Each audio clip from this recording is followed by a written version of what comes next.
হজ থেকে সৌদি আরব যে পরিমাণ আয় করে তা দিয়ে আলাদা কয়েকটা দেশ চালানো যাবে। শুনে বাড়াবাড়ি মনে হলেও বিষয়টা কিন্তু সত্য। সৌদি আরবের মোট রাজস্বের 30 ভাগে আসে হজের আয় থেকে। এমনকি তেল বিক্রি করে সৌদি আরবের যা লাভ হয় তার থেকেও বেশি হয় হজ থেকে। অনুমান করা হয় প্রতি বছর হজের ব্যবসায়িক কার্যক্রম থেকে গড়ে $8 বিলিয়ন আয় করে সৌদি সরকার, যা বাংলাদেশি মুদ্রায় প্রায় 88,000 কোটি টাকার সমান। তবে এটা শুধুই হজের মৌসুমের হিসাব। এর বাইরে সারা বছরই লক্ষ লক্ষ মুসলিম বিশ্বের বিভিন্ন প্রান্ত থেকে উমরা পালন করতে যায়। সেখান থেকে সৌদি আরব বিপুল পরিমাণ অর্থ আয় করে। মূলত ট্যাক্স, পারমিট ফি এবং ট্যারিফ খাত থেকে আসে এই অর্থের মোটা অংশ। পাশাপাশি হোটেল, রিসোর্ট, পরিবহন এবং খাবারের মতো পরিষেবা থেকেও বড় অংশ আয় করে থাকে দেশটি। হাজিদের থাকা অর্থাৎ আবাসনেই অনেক টাকা খরচ হয়। বর্তমানে মদিনায় 18,000 হোটেল রুম রয়েছে। 2030 সালের মধ্যে এই সংখ্যা 1,25,000-এ উন্নীত করার লক্ষ্য ঠিক করেছে সৌদি। মক্কাতেও হোটেল রুম সংখ্যা বাড়ানোর উদ্যোগ নেওয়া হয়েছে। ভবিষ্যতে মধ্যপ্রাচ্যের মধ্যে সবচেয়ে বেশি হোটেল রুম থাকবে মক্কায়। আবাসন প্রকল্পে বিপুল অর্থ বিনিয়োগ করে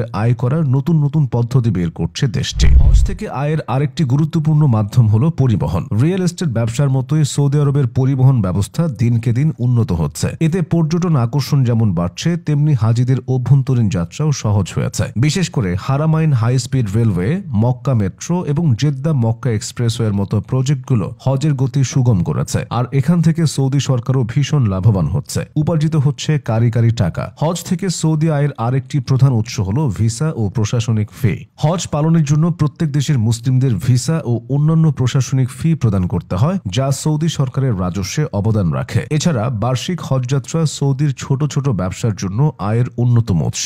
এসব ব্যবসার মধ্যে রয়েছে উপহার সামগ্রী বিক্রি। বিশ্বের যে প্রান্ত থেকেই হজ করতে যান না কেন, আসার সময় পরিবার বা আত্মীয় স্বজনের জন্য অনেকেই উপহার সামগ্রী নিয়ে আসেন। কেনাকাটার এই বাজার হজের আয়ে ইতিবাচক প্রভাব রাখে। হজ পালন শেষ হলে হাজিরা কুরবানি করেন। কুরবানির পশু বিক্রি ও মাংস বিতরণও সৌদির কৃষি ও খাদ্য খাতের আয় বৃদ্ধি করে। এসব খাত বাদেও হাজিরা সৌদি আরবে অবস্থানকালীন বড় অঙ্কের অর্থ খরচ করে থাকেন। মক্কার চেম্বার অফ কমার্সের তথ্য অনুযায়ী হজ যাত্রায় বিদেশি মুসল্লিদের মাথাপিছু ব্যয় $4,500, আর সৌদিবাসীদের ক্ষেত্রে $1,500 খরচ হয়। সব মিলিয়ে হজ এবং উমরা এই দুই আয় মিলে প্রতি বছর প্রায় $20 বিলিয়ন বেশি অর্থ যোগ হয় সৌদি আরবের অর্থনীতিতে। খনিজ তেলের সরবরাহ দিয়ে সৌদি আরব আজ এতটা উন্নত। তবে দিন যত যাচ্ছে দেশটি এ খাত থেকে নির্ভরতা কমিয়ে অন্যান্য দিকে মনোযোগ দিচ্ছে, যার মধ্যে অন্যতম ধর্মীয় পর্যটন। এখানে হজই সবচেয়ে বড় প্রাধান্য। সৌদিতে প্রায় 1 দশক ধরে বিদেশি পর্যটক যাওয়া বন্ধ ছিল। তখন সৌদি নাগরিকরা ছুটি কাটাতে বিদেশে যেতেন। যুবরাজ মোহাম্মদ বিন সালমান এ নীতিতে পরিবর্তন এনেছেন। দেশকে করছেন উন্মুক্ত।